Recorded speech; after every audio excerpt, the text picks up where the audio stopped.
Bom dia. Bem-vindos aqui ao IBMEC.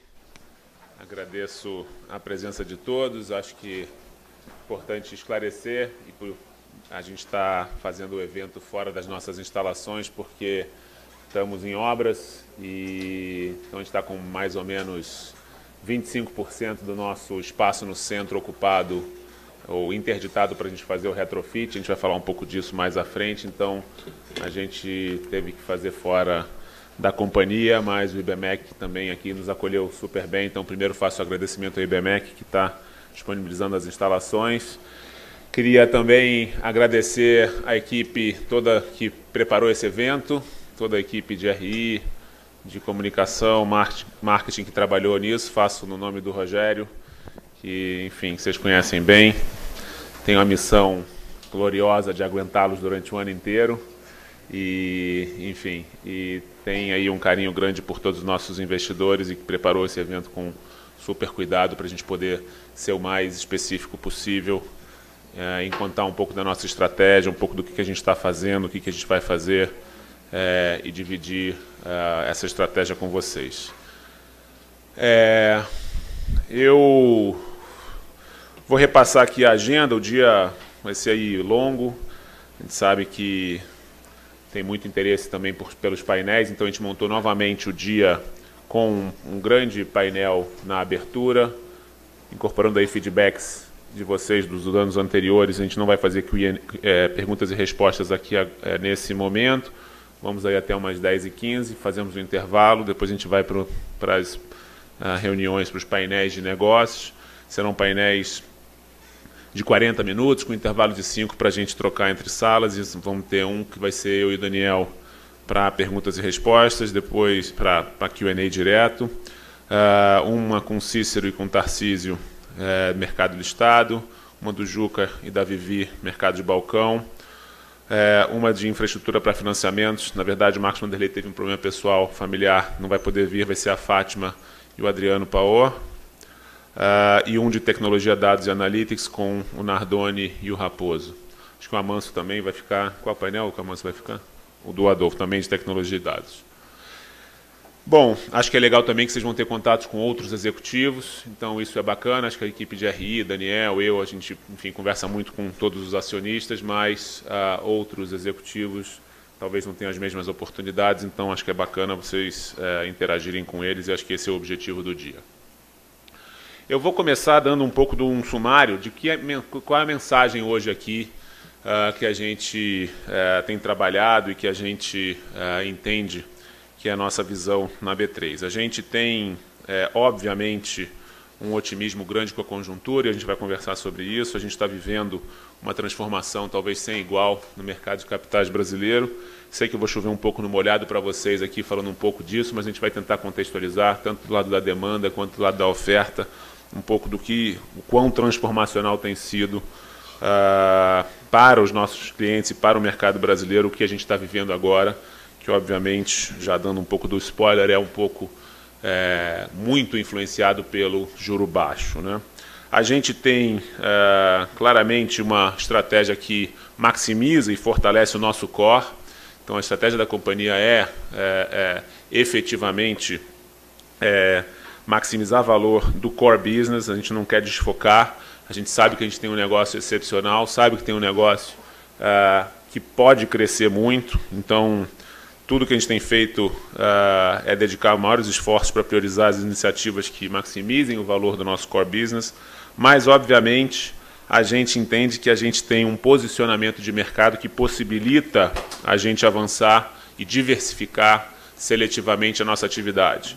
E a gente tem feito isso, tem investido em coisas, vamos chamar assim, que a gente fala na adjacência do nosso core business, não muito distante, mas que a gente entende que a gente tem efetivamente uma diferenciação grande para vencer nessas iniciativas, e por isso a gente também tem que dedicar tempo para isso. A gente costuma dizer que é uma estratégia um pouco Pareto aqui, 80-20, que é 80% do tempo dedicar ao core, ou focar no core, e 20% olhar essa diversificação seletiva, porque isso pode ser o crescimento que a companhia vai ter no médio e longo prazo.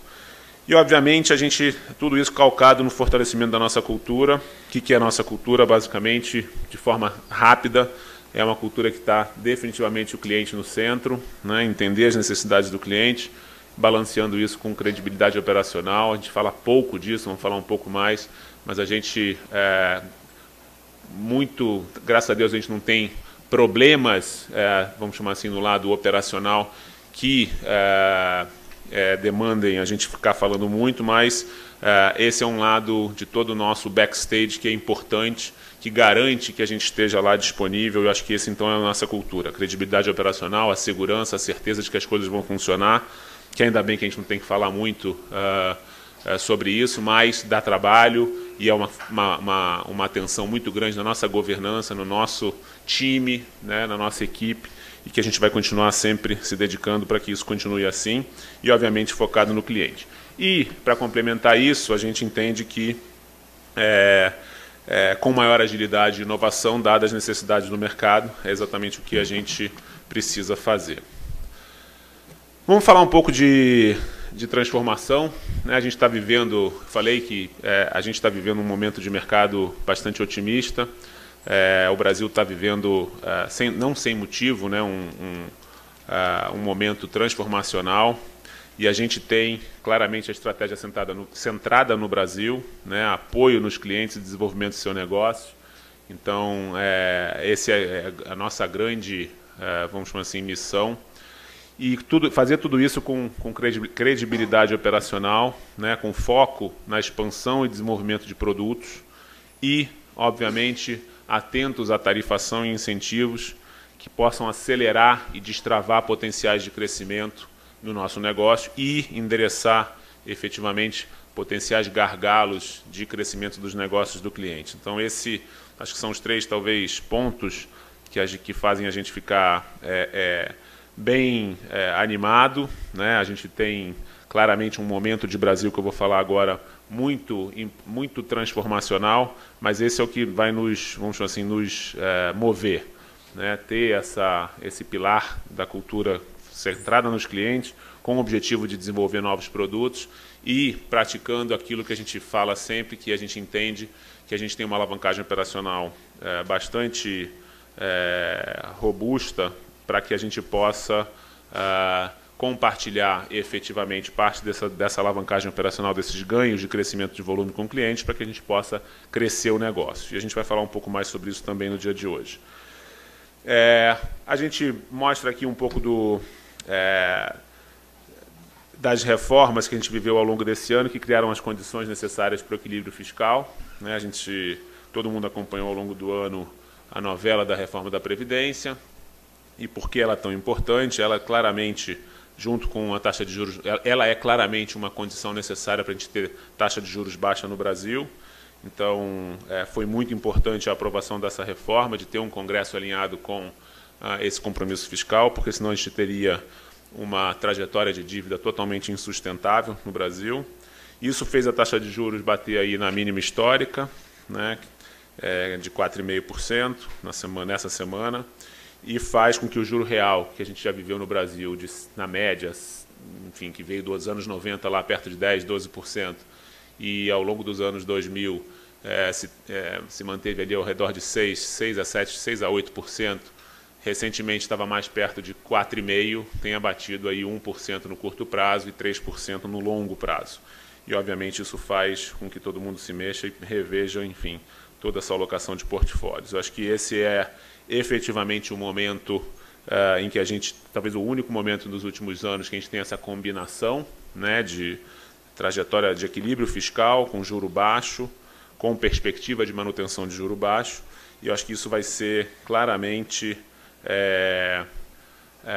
coroado se o Brasil se o Brasil efetivamente entregar crescimento. Muita gente pergunta para a gente também conversa com muitos investidores, seja aqui de dentro, seja lá de fora. Obviamente, o que falta não é a aprovação A, B ou C da reforma da Previdência, ou o Pacto Federativo, ou a reforma administrativa. Óbvio que a gente vai apoiar, a gente gosta, a gente entende, todas essas são importantes, principalmente aquelas que garantem o equilíbrio fiscal, mas o mais importante, entendendo o nosso negócio, é que isso seja perene. Essa situação de equilíbrio fiscal com juro baixo para o nosso negócio é o que é transformacional.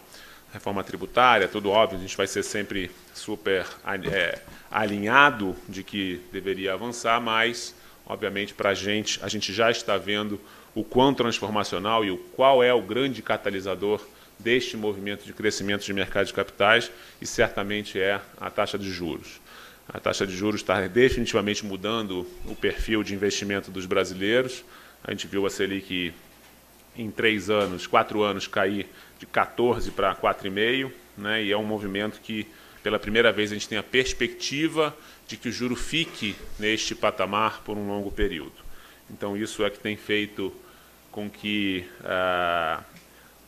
o perfil de investimento dos investidores, né? O perfil de alocação dos investidores mude muito. A gente vê no gráfico à esquerda que a renda fixa, de alguma forma, está estável, né, nos últimos 3, 4 anos, em volumes de captação, e definitivamente ações e multimercados, ou seja, ganharam espaço dentro dos portfólios de investidores, simplesmente por uma busca de retorno, busca de yield, busca de retornos mais altos, demanda assumir mais riscos, né? Então, a gente tem aqui a captação líquida acumulada desses fundos, né? Destaque para, obviamente, multimercados e ações, que, enfim, talvez tenham... Bom, ações vinha de captação negativa, e uma migração que muda muito o perfil dos nossos negócios, né? A gente fala muito da quantidade de contas de ações na depositária da B3, que bateu 1,5 milhão esse ano, mas a gente também tem aí um grande aumento no número de investidores em fundos de ações. Obviamente vocês conhecem isso mais do que ninguém por conta das próprias casas, enfim, fundos que vocês gerem, e multimercados que também atraíram muitos recursos e muitos investidores. Destacaria também fundos imobiliários, que é uma classe que teve, acho que, adormecida depois daquele ciclo lá de 2012, 2013, e hoje tem uma busca incessante por ativos. Eu diria até que faltam bons ativos para que sejam distribuídos no mercado. Muita gente pergunta se tem muito espaço para crescer. E até mencionando, a própria XP menciona muito isso no prospecto dela, falou muito isso nas reuniões. A gente ainda tem mais de 20 milhões de investidores com 5 mil reais alocados em poupança. Se a gente olhar ali acima de 30 mil reais, tem quase 6 milhões de investidores e 550 bilhões de reais em contas de poupança acima de 30 mil reais. Quando a gente compara isso com 1 milhão e 100 mil pessoas físicas, né, CPFs, naquela 1,5 milhão de contas de ações com 240 bi, ainda mostra aqui o potencial que a gente tem de explorar com pessoas físicas, né, fora suas contas de previdência, fundos, etc. 36 bi só alocados em 156 mil investidores que possuem crédito, né, debêntures, a mesmo número parecido em CRI e CRA. Então, isso mostra aqui que, definitivamente, a gente só está começando este movimento de mudança e balanceamento de portfólio de pessoa física. Se do lado da demanda a gente vê que, vamos chamar assim, tem uma demanda quase ou provavelmente assegurada, no lado da oferta, o mercado de capitais durante muito tempo teve fora do radar das companhias, né? Simplesmente porque, obviamente, o trabalho do CFO era primordialmente bater na porta do BNDES para buscar recursos, e acho que o BNDES foi o grande emprestador para as high grades brasileiras, para as empresas de high grade, e definitivamente mudou a estratégia. Então, o desembolso deles, na média aí do início da década, já caiu pela metade e vai cair mais ainda. Bancos grandes, né, grandes bancos ou grandes balanços, vamos chamar assim, que definitivamente assinaram grandes cheques para companhias também, não estão expandindo crédito para pessoa jurídica. A gente vai ver isso num próximo slide, e definitivamente com isso mercado de capitais entra no radar. A gente teve um ano recorde aí para o DCM local, né, para emissões locais de renda fixa. Também, obviamente, o número de equities, né, de captações em ações este ano é maior do que a soma dos últimos 4 anos, né, e a perspectiva para o ano que vem é de que a gente tenha um número ainda maior. E isso faz com que, efetivamente, o nosso mercado de capitais comece a, finalmente, decolar, seja de ações, seja de renda fixa. Destacaria principalmente renda fixa nesse momento, porque é um mercado que definitivamente entrou, né, no hall de opções das companhias fazer captações locais em volume, em prazo, com spread de crédito até menor do que o spread offshore, e muitas fizeram liability management de captar dinheiro localmente para mandar para fora. Vamos chamar assim, o soluço de marcação a mercado aí dos últimos meses, de alguma forma é até saudável para que os spreads de crédito se acomodem, os investidores também entendam os riscos ali dentro e efetivamente possa, enfim, ter uma nova pernada de crescimento, e para a gente também é ótimo do ponto de vista de market data. A gente fala isso um pouco depois, porque gera um maior crescimento no número de ofertas e assim a gente consegue desenvolver nosso business de dados com mais efetividade. Então, como eu falei, acho que os bancos também, o setor bancário também tem sido muito vocal de que vai focar em pequenas e médias empresas e crédito no varejo. Isso é muito bom para o mercado de capitais, né? Durante muito tempo a gente até via algum volume de emissões, mas tudo isso sendo encarteirado, sem desenvolver mercado secundário, com poucas emissões de prazo não muito longo, e definitivamente aqui a gente mostra alguns quotes, seja de Bradesco, Santander e Itaú, que definitivamente a estratégia de crescimento dos balanços não será via grandes cheques para pessoas jurídicas. Obviamente, todo mundo conhece a história do porquê que não faz sentido para esses bancos emprestar com spread pequeno para empresas, cheques muito grandes para poucas empresas com spread de crédito muito apertado. Então, acho que o macro, acho que é um pouco disso, eu falei, acho que todo mundo já conhece, para a gente tem sido muito importante essa mudança de ventos, de cenário. A gente entende que, obviamente, esse é um dos grandes impulsionadores do mercado e, obviamente, a gente trabalha para que a gente possa maximizar o valor dos nossos produtos da companhia e que o vento seja, enfim, para a gente aproveitar ao máximo esse vento favorável que a gente possa fazer. A gente não tem, nem nas nossas metas, eu vou falar, a nossa exposição ao cenário macro, na exposição das metas da companhia, ele é muito pequeno, justamente porque a gente entende que a gente tem que destravar todas as amarras possíveis do potencial crescimento da companhia e aproveitar esse vento favorável para a gente poder navegar o mais rápido possível. Do lado, vamos mudar um pouco para a estratégia da B3. Acho que as prioridades estratégicas da B3 definitivamente estão aqui representadas nessa mandala. A gente quer claramente centrar a nossa estratégia nos clientes, entendendo as necessidades do cliente, como eu falei no início, fortalecendo e maximizando o nosso core business. Então, a gente quer ser a plataforma definitivamente escolhida e que atenda às necessidades dos clientes. A gente quer expandir a atuação como infraestrutura. Isso significa o que a gente considera como maximizar o valor do nosso negócio, expandindo produtos, expandindo quantidade, diversidade de oferta e testando novos produtos com os clientes, obviamente diversificando em negócios adjacentes e aberto às inovações, né? Ou seja, ciente de que a gente tem um business que é exposto à tecnologia e que precisa ser permeável. A gente discutiu muito isso nos últimos anos, de que o exemplo de que obviamente vocês conhecem, que são os exemplos de que o blockchain iria acabar com o nosso negócio. Essa foi a grande pergunta do nosso primeiro B3 Day lá em 2017, se a gente estava preocupado que em 2 ou 3 anos nosso negócio poderia acabar por conta do blockchain. E a gente definitivamente hoje está muito mais maduro para saber o nosso posicionamento frente a novas tecnologias. A gente não quer inventar a roda, mas sim estar perto de toda a inovação e ser uma companhia permeável a essas inovações, que a gente possa reagir rápido e, sim, desenvolver rápido com base nas experiências que existem. Então, esse é um pouco do nosso driver, sempre olhando para fora, né? A companhia que durante muito tempo foi mais voltada para dentro, porque precisava fazer uma renovação de infraestrutura. Hoje, a gente se propõe a ser uma companhia voltada para fora, entendendo e alinhando temas, prioridades e objetivos com os nossos clientes. Entrando no primeiro bloco, então, de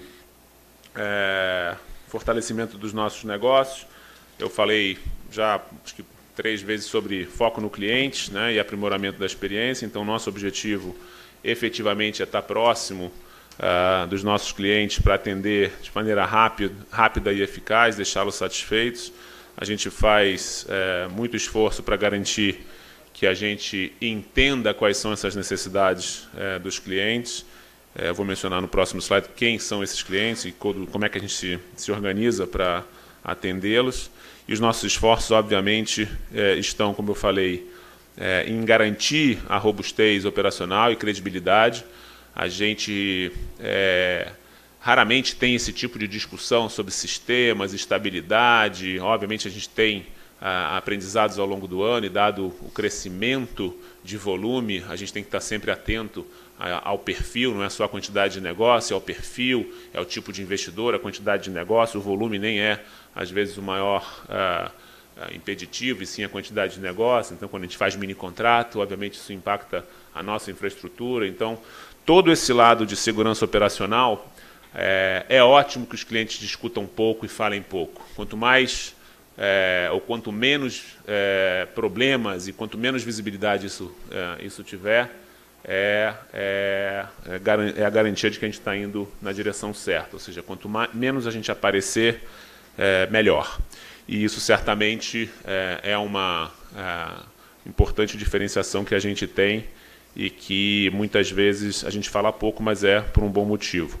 Só menciono isso porque num ambiente em que todo mundo fala de fintech, todo mundo fala de competição, é sempre bom a gente lembrar que quando a gente populariza muito esse tipo de coisa, isso tem acontecido muito no segmento financeiro, essa parte fica um pouco esquecida, mas tem que ter um balanço disso e para a gente isso não é negociável. Quer dizer, a gente tem nossa barra muito alta, nossa barra vai continuar muito alta, justamente porque essa é uma diferenciação que a gente entende de governança e de qualidade de serviço. Bom, além disso, a gente tem o esforço centrado em desenvolver produto, porque a gente entende que durante 10 anos, talvez, o nosso mercado com juro muito alto não esteve, vamos chamar assim, favorável ao desenvolvimento de novos produtos, e hoje em dia, com a taxa de juro baixa, a gente vê uma dinâmica completamente diferente, com diversas demandas de clientes para produtos novos. E isso, dado o nosso desenvolvimento e investimento em infraestrutura que a gente fez nos últimos 8 anos, nos permite rodar vários projetos de desenvolvimento de produtos em paralelo, sem, vamos chamar assim, gargalos efetivos de infraestrutura para poder desenvolver esses produtos. E, obviamente, modelos de preço e incentivos, porque justamente é nesse momento de juro baixo em que a gente precisa ficar atento para aqueles produtos que eventualmente a gente possa ter alguma tarifação não adequada e que possa ser um impeditivo para o crescimento do mercado, e também ciente de que muitas vezes no lançamento de novos produtos, o produto não nasce já com centenas de milhões de reais de receita. Ele precisa de um tempo para maturar e a gente precisa dar os incentivos corretos para que nos primeiros anos ele pegue, né? Então, quando você lança muito produto, efetivamente essa é a agenda. Só que os produtos de sucesso, eles são assim, eles têm crescimento exponencial, eles começam muito pequeno, então você começa ganhando 200, 500 mil por ano, e depois não são raros os casos que depois de 4, 5 anos você possa ter um produto que já esteja faturando 100, 150 milhões de reais. Então esse é a nossa cabeça de estar sempre atento aos modelos de preço e incentivos que a gente precisa dar para os produtos maturarem.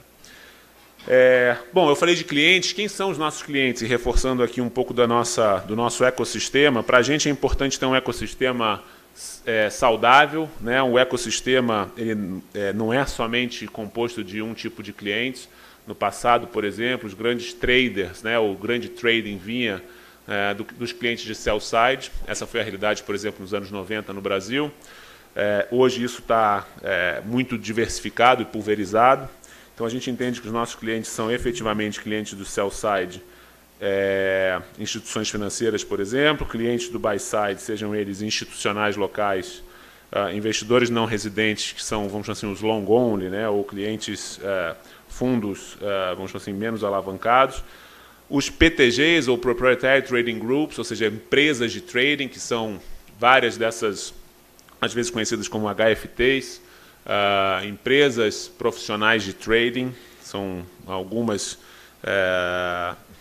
principalmente centradas em Chicago, Nova York, Londres e algumas na Ásia, mas que estão operando no mundo inteiro com algoritmos bastante sofisticados e são responsáveis por um volume significativo em bolsas, mas obviamente muito sensíveis a preço, e obviamente pessoas físicas. E o nosso ecossistema obviamente tem intermediários, emissores e vendors no meio, vamos chamar assim, do caminho entre esses clientes finais. A gente tem que estar próximo de todos eles. Então, para a gente, quando a gente fala de clientes, a gente trata todo esse ecossistema como cliente com proximidade, entendendo as suas demandas, entendendo as suas sensibilidades a preço e a que produtos a gente quer, que eles querem que a gente tenha na nossa prateleira. E o que a gente está fazendo na agenda de clientes? A gente definitivamente, no ano retrasado, criou ou reformulou a área de relacionamento, que é a responsabilidade do Juca, né? A gente criou os diferentes segmentos de clientes com responsabilidade sobre cada um daqueles que eu já mencionei, separando o papel de relacionamento com o desenvolvimento, justamente para ter maior proximidade com os clientes. E a gente também identificou, através das nossas primeiras pesquisas de NPS, né, que foram feitas no ano passado, e a gente já repetiu esse ano, apesar de não ser um NPS bem transacional, né, dado o nosso perfil, é um NPS mais que mede relacionamento, uma pesquisa um pouco que mostra mais atendimento, que mostra mais o relacionamento com o cliente. A gente teve um grande input que o maior promotor e detrator da B3 era o seu atendimento operacional, ou seja, talvez o seu nosso pós-venda. Isso é crucial na satisfação, resolver problema rápido, estar disponível, e a gente efetivamente confirmou na pesquisa desse ano o quão importante isso é e o quanto a gente está evoluindo nesses quesitos. A gente montou, com base nisso, um projeto chamado Atende B3, que é efetivamente uma coordenação das áreas de atendimento. E eu até vou pedir para o Cícero falar um pouco dessa experiência da montagem dessa área que ele coordenou na área de operações. Obrigado, Gilson. Bom dia a todos. Esse projeto ele foi implantado em abril desse ano, depois de vários meses de planejamento e do apoio também de uma consultoria internacional especializada. Para entender o significado desse projeto para a B3 e para os nossos clientes, é importante pensar no de para, né? De onde a gente veio e o que esse projeto criou. Então, o modelo de atendimento anterior, a gente identificou mais de 40 pontos de atendimento do cliente dentro da B3. Então, na verdade, o que a gente não tinha um atendimento especializado, na prática, cada superintendência cuidava das operações do dia a dia, cuidava dos projetos e, quando tinha alguma coisa mais urgente, sobrava tempo, cuidava também do atendimento. Ou seja, ausência de foco, e também, do lado do cliente, uma experiência que não era uniforme. Às vezes, interagindo com uma determinada área de operações, ele tinha um atendimento melhor, quando ele ia para uma outra, por alguma razão, ele tinha um atendimento não tão bom. Então, no novo modelo, nós passamos a ter 12 centrais de atendimento especializadas por vertical de negócio. Por que 12 centrais e não uma única? Porque não é um call center. É um modelo B2B, então é um atendimento especializado. Então, a nossa central de atendimento ela está falando com alguém especializado ou em liquidação, ou em risco, ou em produtos de balcão, ou em depositária, do lado da corretora, do lado do banco ou do lado do buy-side. E a gente tem a meta de, na maior parte dos casos, resolver o problema do cliente no primeiro chamado. Então, por isso, a gente avaliou bastante os trade-offs de ter uma única grande central versus ter essas 12 centrais especializadas por vertical de negócio. E a gente concluiu que este modelo seria o melhor, desde que a gente tivesse no centro de todo esse sistema uma superintendência que a gente chamou de UX, de User Experience, que é uma superintendência que faz a coordenação geral do nosso modelo de atendimento. Então, assim, o objetivo é, primeiro, fazer a gestão de uma única ferramenta, de um único software de atendimento integrado, que é utilizado por todas as centrais, e que integra chamados que são abertos via URA, via e-mail, via portal de autoatendimento na internet. Essa central de coordenação também padroniza todo o protocolo de atendimento, ajuda a resolver problemas transversais, que eventualmente podem depender da interação de diversas áreas da companhia. Os nossos produtos têm uma esteira, negociação, clearing, risco, depositário, então tem alguns problemas com natureza transversal. Monitora também os SLAs e os indicadores. A gente tem cerca de 200 analistas nas 12 centrais de atendimento, e só para dividir uma estatística com vocês, hoje são cerca, em média, 2.000 atendimentos por dia, atendimentos transacionais, sendo que desses 2.000, sempre que nós fechamos um atendimento, automaticamente o sistema manda uma avaliação, um pedido de avaliação, bastante simples, né? Basicamente é um clique para o cliente falar que ele sim concorda que foi executado o atendimento e dá uma espécie de nota, né? E do total de atendimentos, a gente tem hoje uma estatística de 15% desses 2.000 por dia são, de fato, avaliados pelos clientes. Então, a gente tem uma massa crítica hoje bastante grande e a gente consegue ser mais cirúrgico. Então, se o NPS de uma determinada central estiver ruim ou estiver se deteriorando, a gente pode agir rapidamente. Então, ver se é um problema de ferramenta, ver se é um problema de treinamento das pessoas, se é um problema de atitude, ou se é mais um problema de infraestrutura que acaba causando muitos problemas direcionados para aquela central. No tempo, a nossa meta é ter um dos melhores ou, eventualmente, o melhor modelo de atendimento B2B do Brasil. Eu acho que a gente ainda não chegou lá, mas esse é o caminho que a gente quer percorrer, esse é o nosso desafio. Obrigado, Cícero. Eu diria até que a gente vai certamente se beneficiar deste modelo, né, de atendimento para, numa próxima onda, reavaliar até nossos fluxos, nossos processos, simplificar cada vez mais coisas que a gente possa estar fazendo na nossa companhia de uma forma talvez um pouco mais complexa, e a gente vai certamente chegar neste momento de simplificação de processos através desse conhecimento que a gente tem dessa área de atendimento que tem sido super bem sucedida.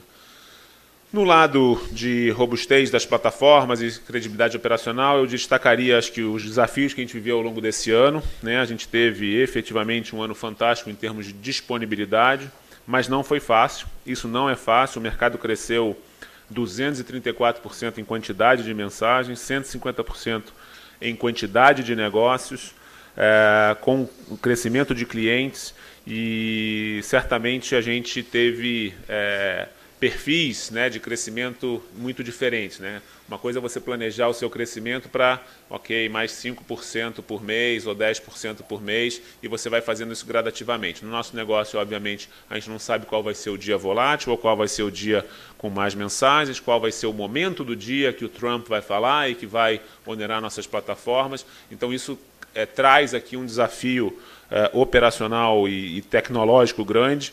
A gente se orgulha muito de que a gente não aparece no headline, como eu falei. A gente fez uma pesquisa aqui nos últimos 4 anos. 17 outras interrupções já aconteceram em outras bolsas, em outras grandes bolsas que são nossas concorrentes. Interrupções de, efetivamente, o mercado fechar por 1 hora, 2 horas, ou até mais tempo, e a gente não teve isso.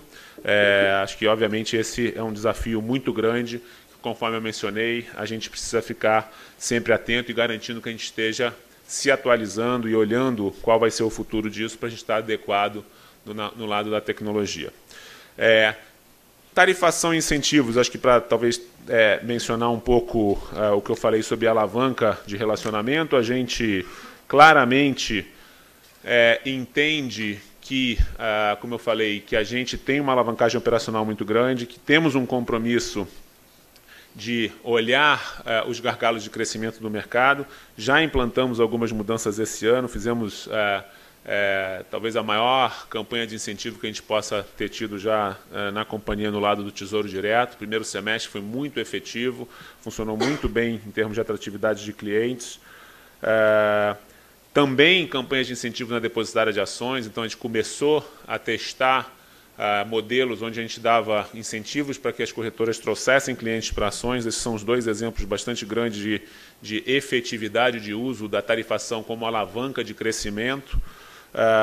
também em formador de mercado, em atração de PTGs, né, de grupos proprietários de trading para formar mercados e aumentar a liquidez. Foi um sucesso os programas de formador de mercado em ações, por exemplo, de aumentar a liquidez, atrair investidores para grupos de ações que tradeavam ali perto de 20, 30 milhões e crescer esse número para 50, 80 milhões. Tem vários exemplos bem-sucedidos. Também de atratividade de grupos proprietários para mercados que a gente queria que eles crescessem a participação em volume. A mesma coisa também para sistema de contratos na unidade de financiamento e alguns incentivos específicos em negócios de balcão. O que está na nossa prateleira agora e que a gente vai certamente implementar nos próximos meses, ao longo de 2020, no mercado de ações que efetivamente mudou de patamar, incentivo para grandes clientes. A gente não tem, no nosso entendimento, incentivos corretos para descontos progressivos e para que os clientes operem mais em ações. Custos da depositária para pequenos investidores, são dores que a gente percebe que o mercado tem. A gente tem uma tarifação de depositária que onera muito os pequenos investidores, que são principalmente as tarifas fixas. Custos para a negociação de BTB, de ações cujo o FII é baixo. A gente tem floor talvez que não esteja alinhado, e a gente quer criar incentivos também para essa migração da negociação do BTB para a tela. BTB é um produto importante, talvez a receita no BTB em si talvez não seja nem tão relevante quanto o que ela impacta no negócio à vista. Então, destravar o short, o potencial short e empréstimo de ações pode alavancar muito o mercado à vista, então é um produto importante para a gente trabalhar. E também a adequação de alguns preços de captação bancária e custos de fundos de investimento, principalmente fundos pequenos, que são usados para wealth management, que tem tarifas fixas elevadas. Então, são essas mudanças que estão em análise. A gente tem, obviamente, o objetivo de tempos em tempos estar revisitando e conversando com o mercado, entendendo as dores, porque efetivamente essa é a nossa estratégia. A gente precisa olhar e fazer mudanças de tarifação específicas que destravem valor para nós e para os clientes, e assim a gente vai estar alinhado e efetivamente usando bem o nosso conhecimento e atendendo às demandas dos clientes. Sobre ambiente competitivo, que certamente é uma pergunta que a gente sempre tem, acho que a companhia já trabalha com um cenário de competição. Essa competição já existe, por exemplo, em ADRs, lá fora, listagens fora do Brasil, a gente viu recentemente, essa semana uma grande.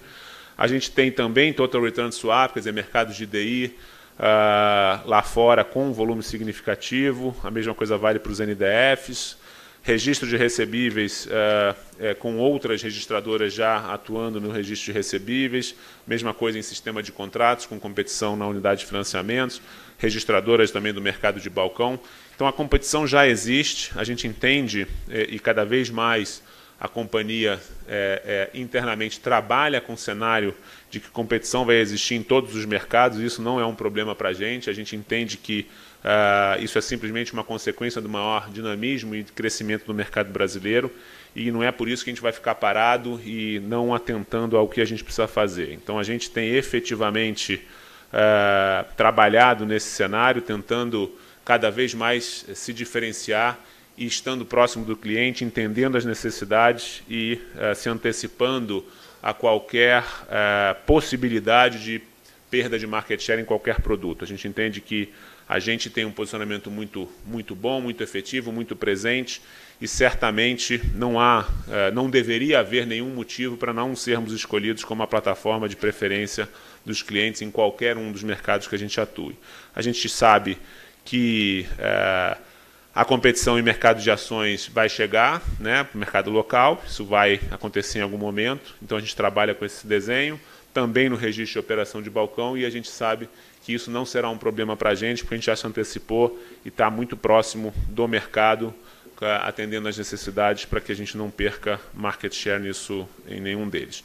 A gente, obviamente, também tem atuado, vou falar um pouco mais da importância dos reguladores, mas a gente também tem atuado muito próximo dos reguladores para aprimorar a regulação que possa nos auxiliar principalmente no que tange a arbitragem regulatória, e o exemplo que a gente dá são os BDRs, que a gente está o ano inteiro discutindo com a CVM, e saiu finalmente essa semana a audiência pública, que visa, pelo menos, dar um pouco mais de munição para que a gente possa efetivamente, por exemplo, competir para disponibilizar acesso aos investidores locais aos BDRs de empresas brasileiras que optem por se listar lá fora. Como a gente não pode, efetivamente, há uma proibição da CVM, a gente precisa coordenar bastante ativamente o diálogo com eles para que essas coisas se acelerem.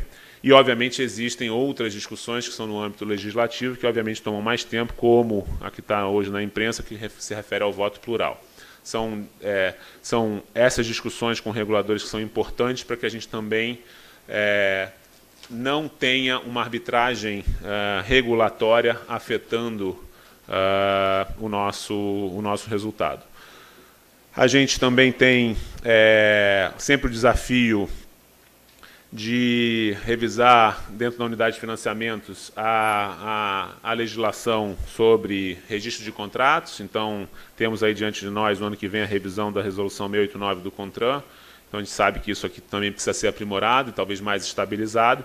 É parte do negócio, conviver um pouco com essa instabilidade por conta das mudanças que todos conhecem dentro na diretoria dos Detrans, né, nesse negócio, e também da influência política que a gente tem em alguns desses reguladores, e é parte da nossa discussão coordenar para que isso cada vez seja mais aprimorado em prol dos nossos clientes, né, e do efetivo funcionamento do mercado. Bom, passando para um lado de desenvolvimento de produtos, que eu acho que é uma coisa importante, a gente sempre tem essa pergunta, né, que produtos a gente vai criar, como é que a gente vai trabalhar. Eu mencionei que a gente está trabalhando em desenvolvimento de produtos depois de um grande ciclo de desenvolvimento de investimento em infraestrutura. Então, a gente investe, sem dúvida nenhuma, em produtos para expansão da oferta, né, expansão da quantidade de alternativas de produtos que os clientes possam negociar, e também produtos que tragam eficiência e segurança para o mercado. Então, a gente tem sempre que pensar nessas duas frentes. A gente tem claramente o objetivo de extrair maior valor do nosso negócio core. Como eu falei, a gente tem hoje uma dinâmica de desenvolvimento de vários produtos em paralelo. A gente criou uma área há 2 anos atrás de gestão de projetos, se reportando diretamente a mim, porque justamente a gente vislumbrava que a gente poderia ter até uma centena de projetos sendo desenvolvidos em paralelo, e isso efetivamente se mostra muito acertado, com as suas diferentes esteiras, com diferentes dinâmicas de acompanhamento e desenvolvimento, e isso é o que a gente tem feito. Para falar um pouco do que é o roadmap de produtos no mercado de listados de balcão, mencionando aqui algumas das iniciativas, são mais de 60 iniciativas, que o Juca vai comentar um pouco agora, mas nos últimos 18 meses a gente já teve mais de 40 entregas, e eu acho que essa é a experiência que a gente quer ter, de conseguir conduzir vários projetos em paralelo, para que a gente possa dar previsibilidade do que está na nossa agenda. Juca, fala um pouco sobre o roadmap. Obrigado, bom dia. Acho que é bacana aqui mostrar, vocês estão vendo um monte de números aqui, né? Dá um pouco de exemplos do que a gente está falando aqui, um pouco do processo de desenvolvimento de produtos da companhia. Então, por exemplo, na parte de listados, a gente fala, por exemplo, estamos falando desde agosto de 2018 até agora, dezembro desse ano, futuro de ações, futuro de micro S&P, mini opção de taxa de câmbio, a estratégia de trade de curva de volatilidade de juros, ETF de renda fixa, né? Finalmente saiu o ETF de renda fixa, inclusive do Tesouro esse ano. Na parte de solidez e credibilidade operacional, fizemos Line 5.0, fizemos RLP, né, que é a dinâmica de trading dos mini contratos, implementamos ciclos de liquidação em D2, fizemos um modelo de atendimento que o Cícero já mencionou, né, passando pelo balcão, as entregas que a gente fez ali, fizemos a League, Green Bonds, fizemos o gravame de ativos registrados, né, que a gente implementou no segundo semestre desse ano, migramos os derivativos de balcão com o CCP para o sistema legado CETIP, que é o nome, fizemos um novo portal de documentação para emissores de renda fixa, né? falando um pouquinho mais do que a gente tem de roadmap do balcão, por exemplo, para este próximo ano, 2020, funcionalidades do COI. O COI é um produto que é dinâmico e a gente tem que fazer, o sistema está sempre pronto para absorver as mudanças do mercado. Temos aí uma discussão sobre oferta pública de ligue e letra financeira. Na parte de crédito tem a discussão de CBIL, discussão de CPR. Na parte de derivativos, a gente está falando de opção de ação com entrega física. Estamos falando dentro da parte mais operacional de bond call, a parte do trader, que é a parte de negociação de título público.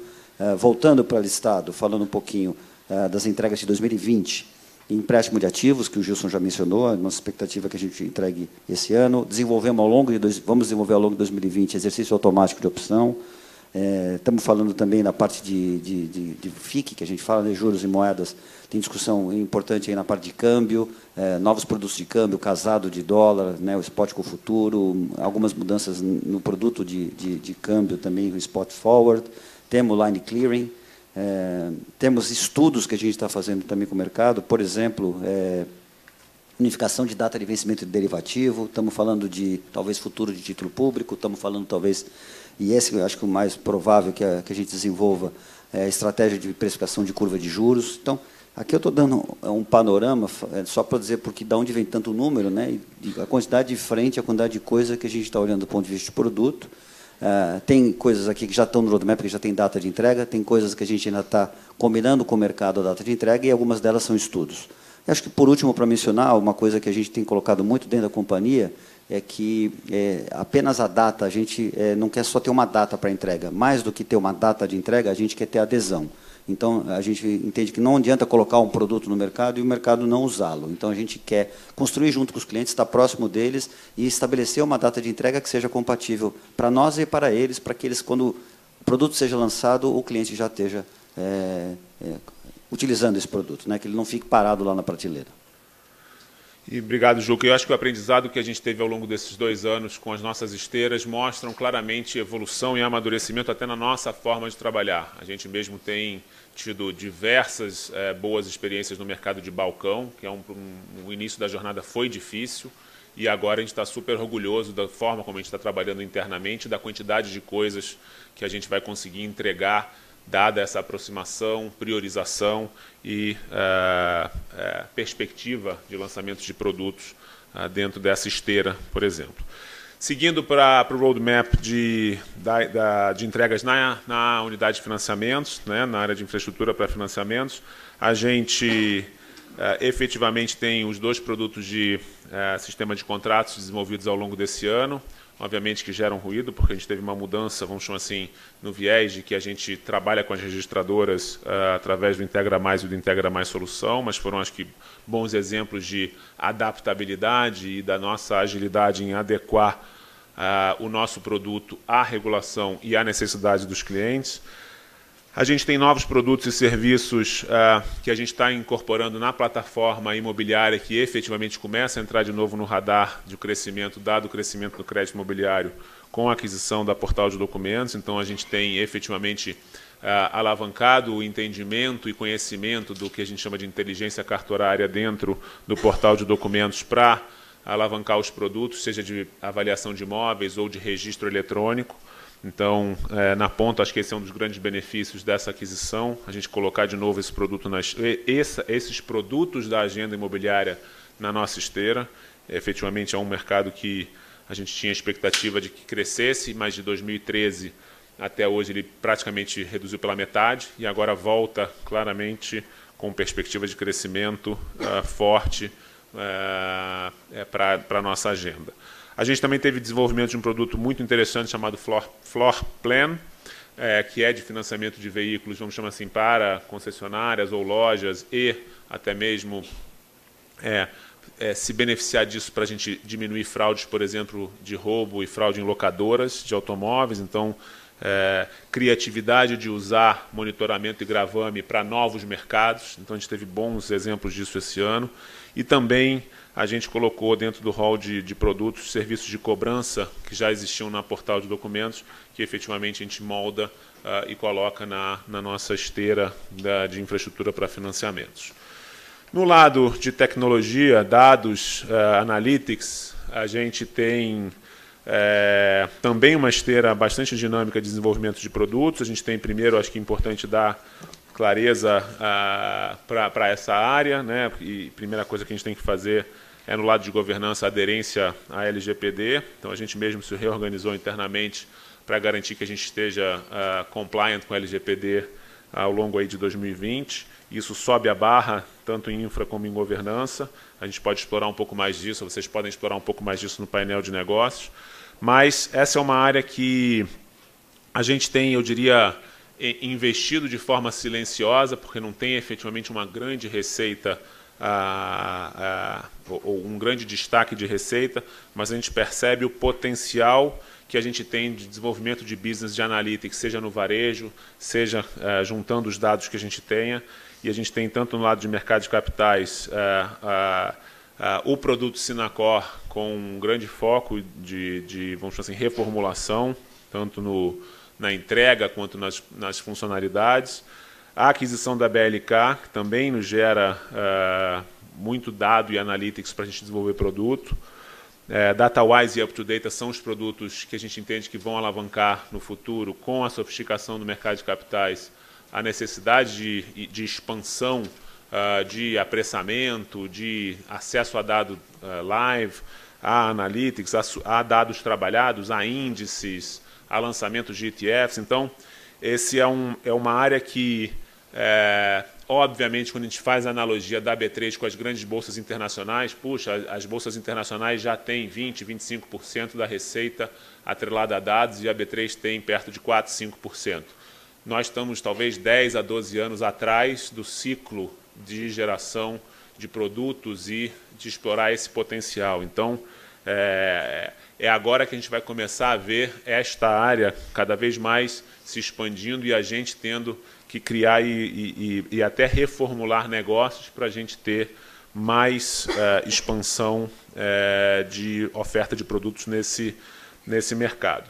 No lado de crédito, como eu falei de analytics, a gente também tem a portal de documentos, né, novos serviços para a cadeia de crédito, e a gente tem cada vez mais se posicionado como na tentativa de criar produto de analytics para as áreas de crédito do mercado. Então, são exemplos de coisas que a gente está fazendo na área de serviços de dados e analytics que podem depois ser um pouco mais explorados nos painéis. Bom, reguladores. Eu acho que regulação também é um grande catalisador de desenvolvimento do mercado, importante mencionar. Já falei da importância da proximidade com os reguladores. A gente também é parte do IMK, Iniciativa do Mercado de Capitais. Esse ano esse grupo foi colocado, esse grupo de trabalho formado dentro do Ministério da Economia, no qual a gente lidera essas 5 frentes, né, de tributação, pequenas e médias empresas, melhorias para ETFs, investidores estrangeiros de varejo e garantias imobiliárias.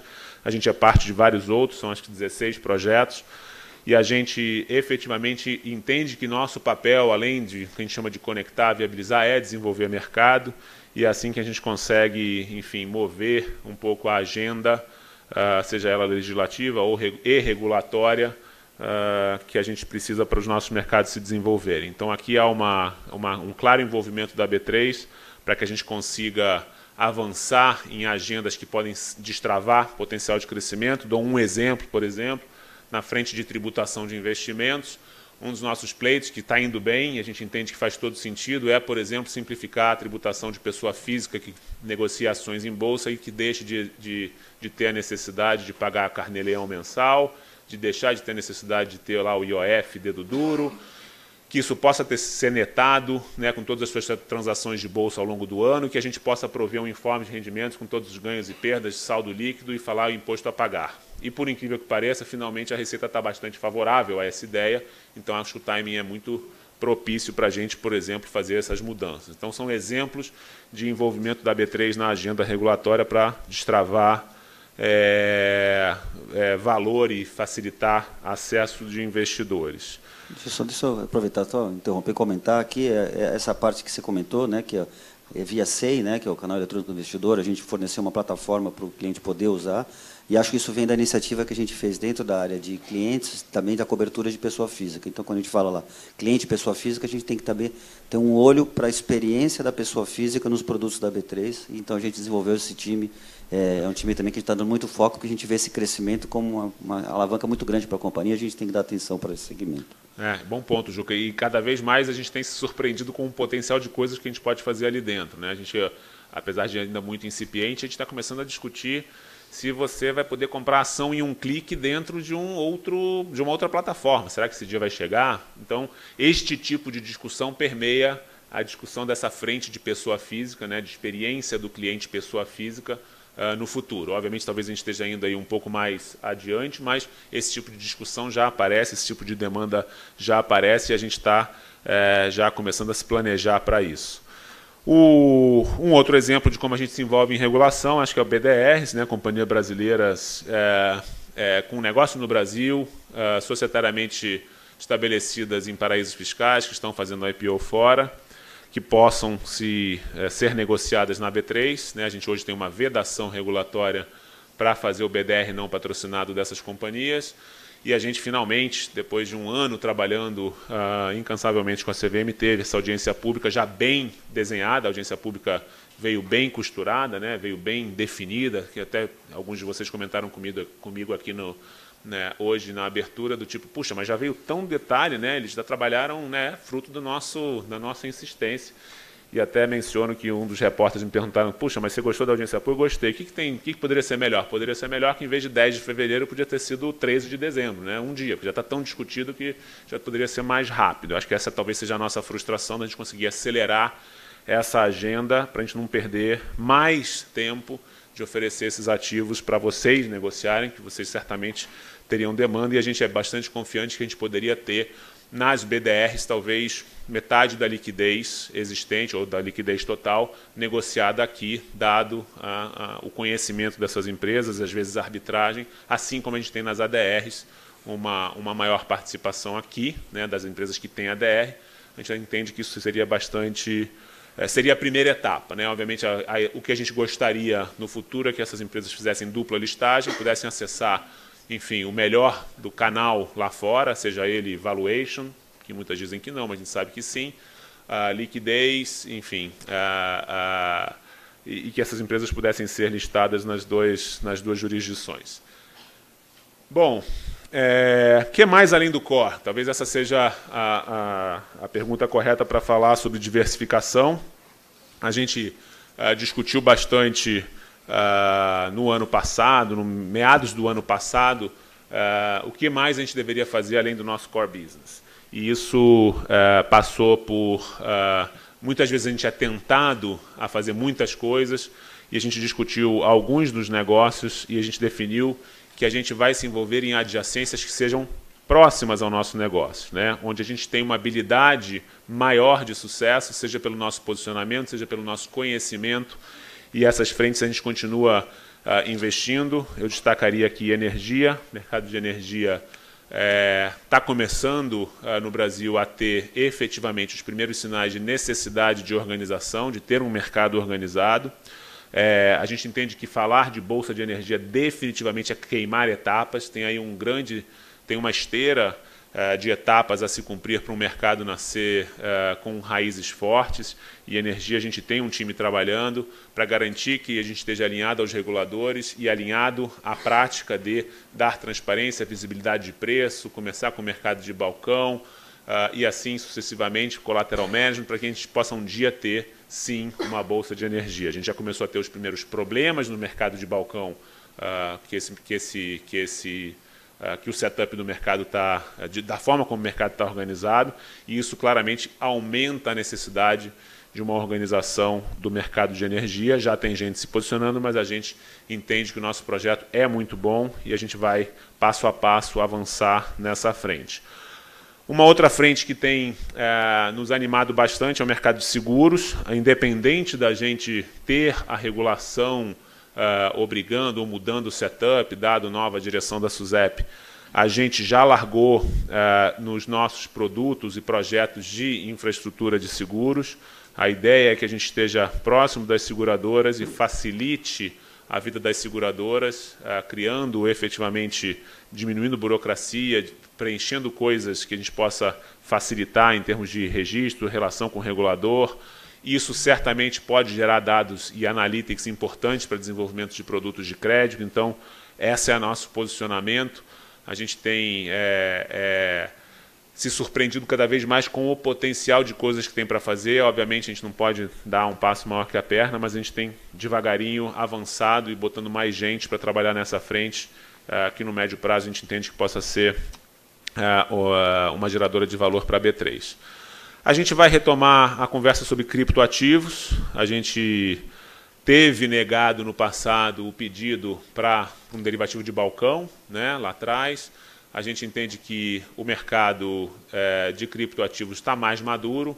Ele tem um grupo de players que, apesar de estar menos no headline, tem um grupo de players bastante ativo, tem volume, e a gente tem um posicionamento para ter nisso. Já está mais maduro, foi essa a solicitação do regulador lá atrás, deixa esse mercado amadurecer para que vocês possam se envolver, e a gente entende que isso ao longo do ano que vem a gente vai retomar, revendo que oferta de produtos a gente possa ter, mas talvez isso também esteja ligado a um grupo de pessoas físicas que queiram negociar criptoativos ou futuros de criptoativos.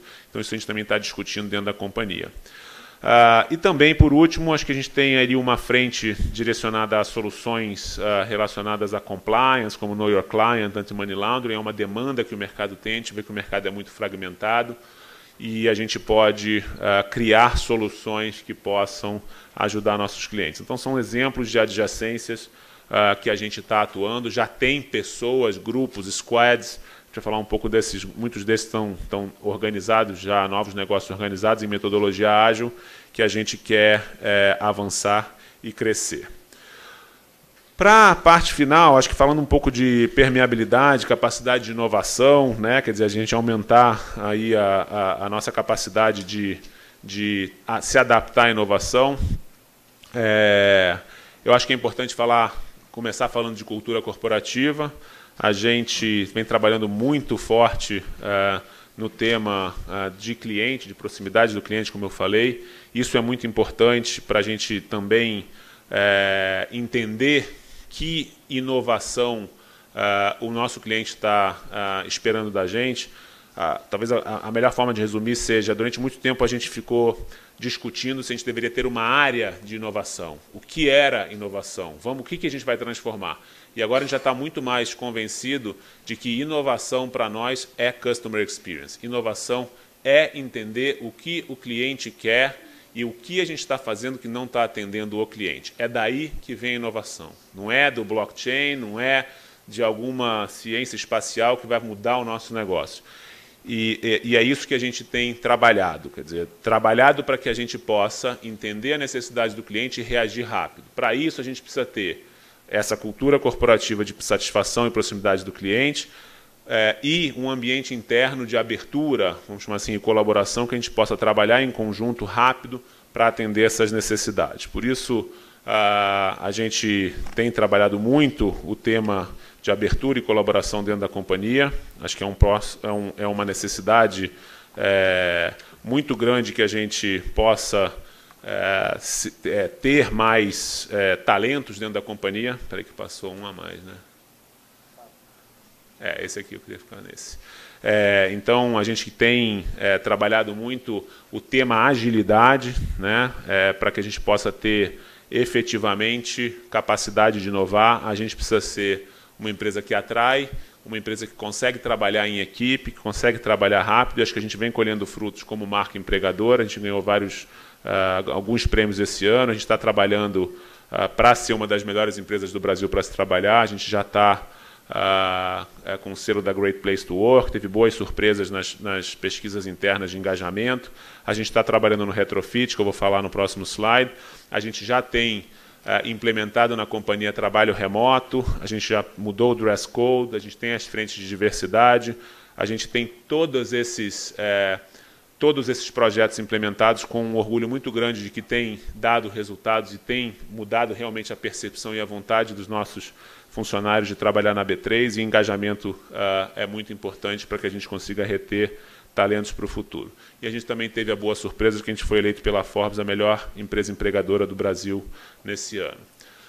Falando de retrofit, a gente tem, como eu falei no início da apresentação, hoje praticamente 20% a 25% da empresa a cada ciclo de 3, 4 meses interditado para as obras. A gente faz, vamos chamar assim, ondas, frentes de 4, 5 meses de retrofit, interditando 2 a 3 andares de cada um dos prédios. Então, hoje, os 2 prédios, ou os 3 prédios, que a gente tem o prédio da 15, o prédio da Praça e agora o prédio da João Brícola, que é o prédio colado à Praça, que a gente comprou no passado, porque foi um prédio que estava invadido e a gente achou melhor garantir nossa segurança e também a consolidação de toda a companhia no futuro no centro.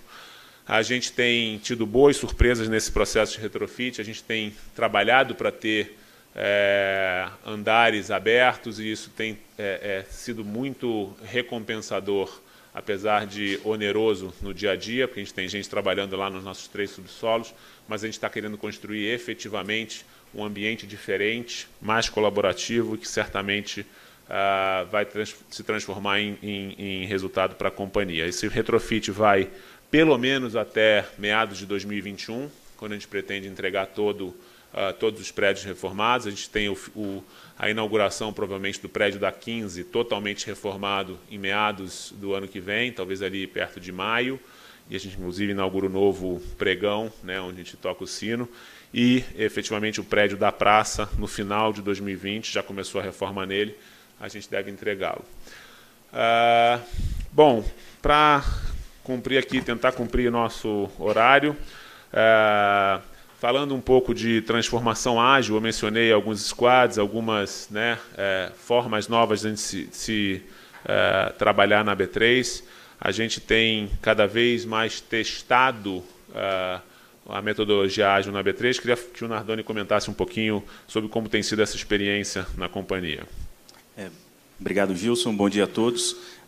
Conectando os pontos aqui, quando você comentou bastante sobre a nossa nova dinâmica de desenvolvimento de produtos, o Juca citou uma lista grande, mas não exaustiva de produtos, e a pergunta que a gente se faz a todo momento é como reduzir a distância entre essa necessidade, essa captura da necessidade dos nossos clientes e a entrega. Como é que eu entrego rapidamente, com qualidade, isso para o mercado, né?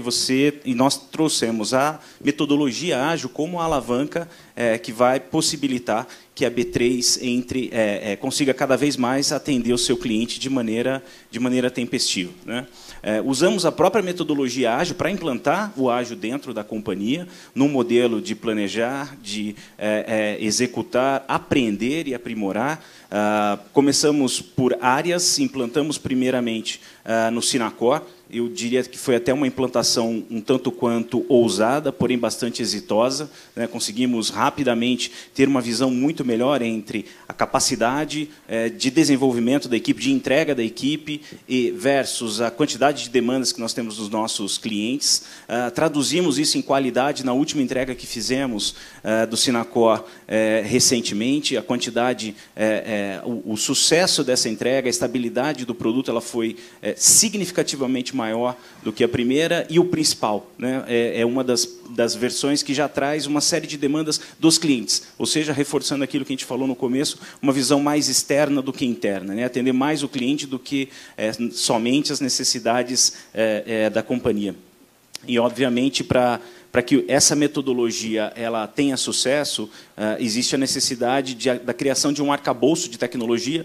Entrando um pouquinho aqui, usando um pouquinho de Techniques, né? Ou seja, nós implementamos conceitos de DevSecOps, onde você tem desenvolvimento, segurança, operações e a criação do produto trabalhando de maneira conjunta para possibilitar, de novo, né, a redução da distância entre a concepção e a entrega. E eu esqueci de citar que também iniciamos o processo de introdução da metodologia ágil para os produtos da unidade de financiamento. Então, esse vai ser o nosso segundo passo, mirando agora para 2020 uma adoção muito mais ampla dentro de todas as áreas, sempre que necessário. Acho que um ponto importante a reforçar é que não necessariamente a B3 vai se transformar numa empresa ágil que usa a metodologia ágil 100%. Tem momentos e tem projetos onde uma metodologia talvez mais tradicional seja mais eficiente. Acho que o mais importante é saber que nós temos as metodologias na prateleiras e temos ali a sabedoria para poder pensar aquela que mais se adequa à necessidade. Muito bom, obrigado, Nardoni. Só um comentário aqui em cima do Nardoni, só para comentar que naquelas frentes que a gente falou de diversificação, né? Não, de diversificação, energia, seguros, a gente já está partindo para essa metodologia, né? Quer dizer, que os produtos novos a gente já nasce com metodologia ágil, né, nas equipes. Exato. E isso tem sido um bom aprendizado. A gente não tem feito isso de uma forma, como o Nardoni falou, forçada, e sim a gente tem tentado explorar qual é a melhor metodologia para cada uma das nossas demandas. A gente não se autoimpôs o objetivo de se transformar numa empresa ágil em tudo, porque justamente a gente percebe que tem muitos projetos que funcionam muito bem em waterfall e não teriam por que mudar, mas sim a gente poderia até ganhar agilidade em waterfall se a gente conseguisse reduzir algum tempo de processos, mas que os novos projetos efetivamente possam nascer em ágil para que a integração entre o time seja mais efetiva, né? Bom, por fim, acho que a gente tem um programa de inovação aberta. Eu falei que a gente não tem uma área efetiva, né, de inovação, mas a gente continua muito feliz com o nosso programa de inovação chamado 4C. Ele tem basicamente 3 grandes frentes, vamos chamar assim, de desenvolvimento de mercado, de aculturamento e educação para dentro e para fora e busca de novas oportunidades. Acho que exemplos de desenvolvimento de mercado, a gente tem apoio a algumas associações e empresas, vamos chamar assim. Então, a gente trabalha com associação de startups, fintechs, com o Sebrae, com o nosso espaço no Cubo, com a ACAT, que é a Associação Catarinense de Tecnologia, lá em Florianópolis, e a gente faz mentoria também de algumas empresas incubadas lá. A gente tem, no lado justamente de aculturamento e educação, a gente tem o que a gente chama dos CIRs, que são os padrinhos. A gente tem mais de 100 funcionários, nossos funcionários, que são padrinhos de startups, sejam elas investidas pela companhia ou não. A gente investe em algumas startups ainda em Series A, em coisas muito pequenininhas, em seed money, e que efetivamente ajudam a mudar a cultura dessas pessoas para que elas tragam essa cultura para dentro da companhia. A gente também investe em o que a gente chama de Fóruns No ou Tech Days. A gente teve mais de 10 eventos com mais de 1.000 participações de funcionários da B3, onde a gente tenta trazer conhecimento para dentro de casa e discutir quais são as tendências e novas tecnologias que a gente poderia estar abraçando, e também em busca de novas oportunidades. A gente é um investidor da Redpoint, um Venture Capital, em que a gente tem acesso a fluxo de investimentos ou oportunidades. A gente é parte da aceleradora Darwin, vinculada à ACAT, e justamente são as startups que a gente investe. A gente tem mais de 40 investimentos, pequenos investimentos em startups, e é justamente isso que traz a oportunidade de a gente ser padrinho de algumas dessas startups. E é um processo muito interessante. A gente também tem um laboratório de inovação dentro da companhia e um centro de excelência em inteligência artificial que já desenvolve alguns produtos para dentro do nosso dia a dia. Bom, vou passar para o Daniel falar um pouco sobre os guidances e o orçamento 2020, depois eu volto para encerrar. Obrigado. Bom dia. Nós divulgamos hoje cedo o nosso guidance para o ano de 2020. Na despesa ajustada, a gente divulgou o número... Precisa passar. Eu passo aqui. Não. Obrigado, Gilson. A gente divulgou o nosso guidance de 1.125 bilhões de reais para até 1.175 bilhões de reais. Desculpa, 1 bilhão. Para o ano de 2020, um intervalo apertado. Isso acho que mostra o compromisso da companhia com a gestão de despesas. Um crescimento de aproximadamente 5% comparado com o número que a gente mostraria esse ano se a gente tivesse o ano cheio das nossas empresas recém-adquiridas. Então, só para dividir esse gráfico, né, o guidance que vocês conhecem é 1 bi 60 a 1 bi 110. A gente anualizou as despesas das empresas que foram incorporadas no meio do ano. Então, a gente, se tivesse elas o ano inteiro, rodaria a 1 bi 80 a 1 bi 130. E com isso a gente tem um aumento aí de aproximadamente 5%.